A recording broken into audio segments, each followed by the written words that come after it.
ഈ ഇസൈനസ് അബ്ദുള്ളയ്ക്ക് ശേഷം പിന്നീട് ഇതേ ടീമിന്റെ തന്നെ സാന്ത്വനം എന്ന സിനിമ വരുന്നു. സാന്ത്വനത്തിലാണെങ്കിൽ വലിയ ഹിറ്റായിരുന്നു ഉണ്ണി വാവാവോ എന്നുള്ള പാട്ട്.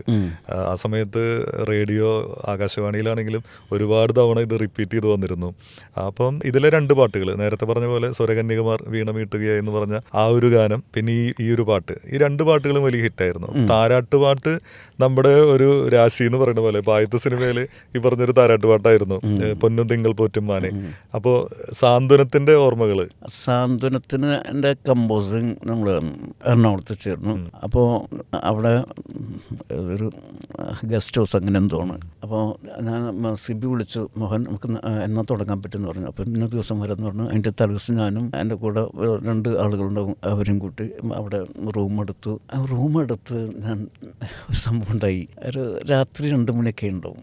ഞാൻ ഉറക്കത്തിൽ നിന്ന് എഴുന്നേറ്റ് നോക്കുമ്പോൾ കഥകൻ്റെ അവിടെ ഒരു രൂപം നിൽക്കുന്നു. അവ്യക്തമാണ്, എന്നുവെച്ചാൽ കഥകൾ ക്ലോസ് ചെയ്തിരിക്കണം, പക്ഷേ ഒരാൾ എന്നെ അങ്ങനെ നോക്കി നിൽക്കുന്ന പോലെ. ഞാൻ പേടിച്ചു പോയി. പെട്ടെന്ന് അത് കണ്ടില്ല, രൂപത്തിന് പിന്നെ കണ്ടില്ല. പിറ്റേ ദിവസം അവനിക്ക് ഭയങ്കര പനി. അപ്പം പിറ്റേ ദിവസം അന്ന് കമ്പോസിങ് വെച്ചിരിക്കുകയാണ്. അപ്പോൾ CB ഉണ്ട്, പിന്നെ നമ്മുടെ ഔസേപ്പച്ചൻ അതിൻ്റെ പ്രൊഡ്യൂസർ ഔസേപ്പച്ചനുണ്ട്, ജയപ്പളശ്ശേരി. അങ്ങനെ ഞാൻ പനിച്ച് കമ്പോസിങ്ങിന് പോകേണ്ട. പിന്നെ നേരെ ഹോസ്പിറ്റലിൽ പോയി മരുന്ന് കഴിച്ച് പിന്നെ പാട്ട് കമ്പോസ് ചെയ്യാനിരുന്നു. എന്നാലും പനിച്ചിട്ടാണ്.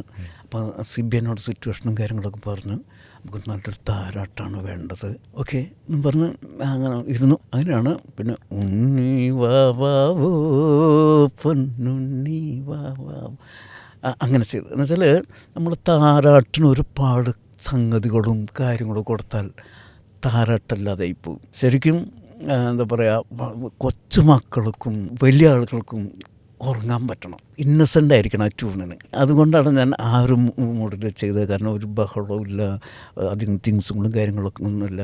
ഒരു എന്താ പറയുക, വളരെ സിമ്പിളായിട്ടുള്ള ട്യൂൺ ചെയ്തത്. അപ്പോൾ എല്ലാവർക്കും ഭയങ്കര ഇഷ്ടപ്പെട്ടു.